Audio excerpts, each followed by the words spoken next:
It's been said the right mentor could change your life, if you know where to find one. Joining me now is Dr Steve Enticott from CIA Tax, who's a bit of my money mentor. Mate, mentorship, it's a game changer, but how do people find that right person based on what you've seen, experienced and seen in the wild world? Yeah, look, a video we did not long ago, an episode we did not long ago, Mike was actually talking about the importance of a mentor, and I was surprised at the amount of feedback that I got from that video alone. It was saying, well, hang on guys, how do you I better take it to the next step and go, okay, so I've proven to you that having a mentor is a good thing.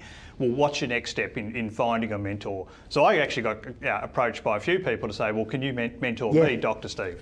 All right, so I found that there was 2 or 3 major issues that people were getting wrong when you came to me. People come to me and say, can you mentor me?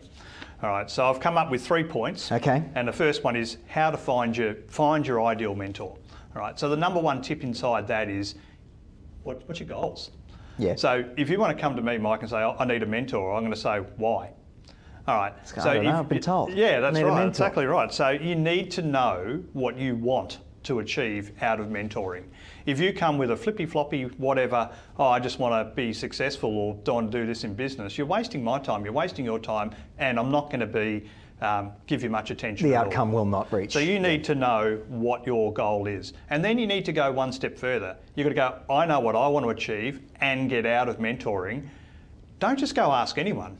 You've got to find who would be the ideal mentor for that.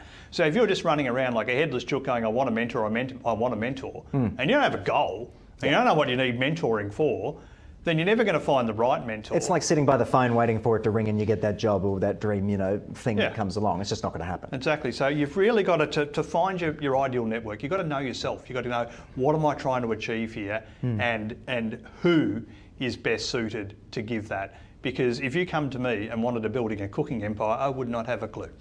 From a financial point of view, I can certainly help you, but from a point of view of understanding that, don't speak to me. I haven't got a clue. Wrong person to go to. Okay, so let's talk a bit about how we don't want to sound too pushy. I know there are a lot of people out there who are, highly sought after. They might have too much on their plate.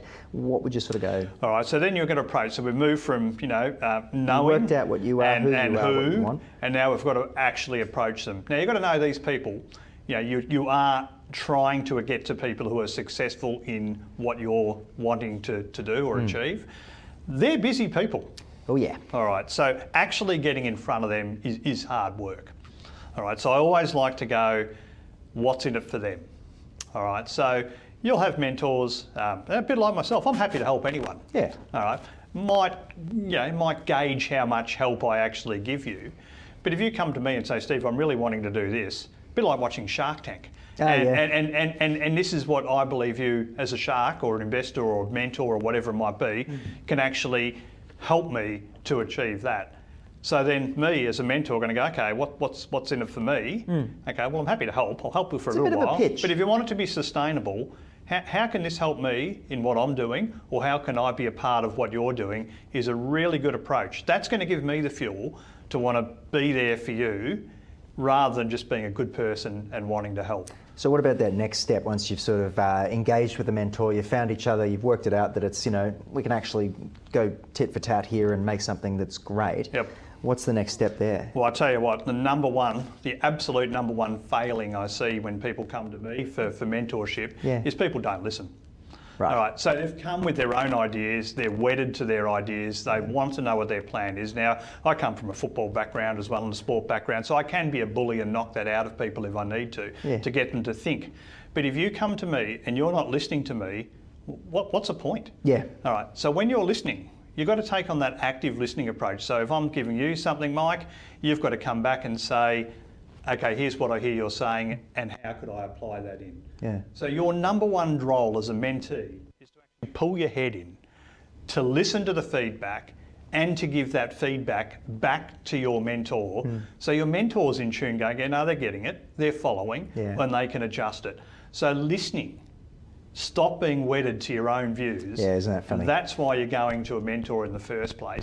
And that's what really gets me upset, Mike, when people come to you with that mindset. I'm going to tell you No, you're here for me to give you some advice. Yeah, don't come at me with a half-baked idea. So right. you mentioned showing gratitude, I think, is also a critical part of all of this. Absolutely. And that makes sense. Yeah, exactly. So if you're seeing a mentor, be grateful for the skill and expertise that they're giving you. It's giving you a head start. Yeah. It's probably saving you banging your head against the wrong door, many, many times. So they're actually helping you along your journey, and I think that's the best thing. But just to finish off on that, I think that the key to mentoring is listening, as we've discussed. Be there and listen, actively listen, but it's also be accountable.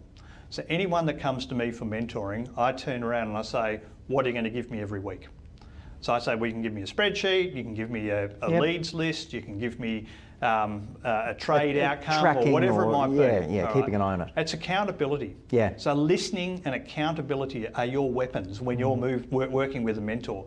If you're going to listen, if you're going to feed back what your mentor is telling you, so your mentor knows that you're on track and you're actually getting it. Yeah. And then you start being accountable to your mentor, that gets me as a mentor excited. Okay, this person gets it. They want to know. They want to learn. They want to grow. Yeah. And they're showing me how they're doing it. They're serious. So I'm going to be more serious about that person rather than the person rings me, oh, I didn't do anything for 2 weeks or I haven't done anything for 3 weeks. I've already tuned out. Yeah, so time's a mentor passed, relationship is two people working together or a group of people, whatever it might be, working together, being accountable to each other. And if you haven't got that, you might as well not be doing it at all. Yeah, don't waste people's time. Very good advice from you there, and I appreciate you. And I would like to show gratitude to you, Dr. Steve, for speaking to me all these years about everything that's going on. I've definitely taken some of your advice under hand, and yeah, I really appreciate it. Yeah, a pleasure. Thank you, Mike. Just a quick reminder that the information provided in this segment is for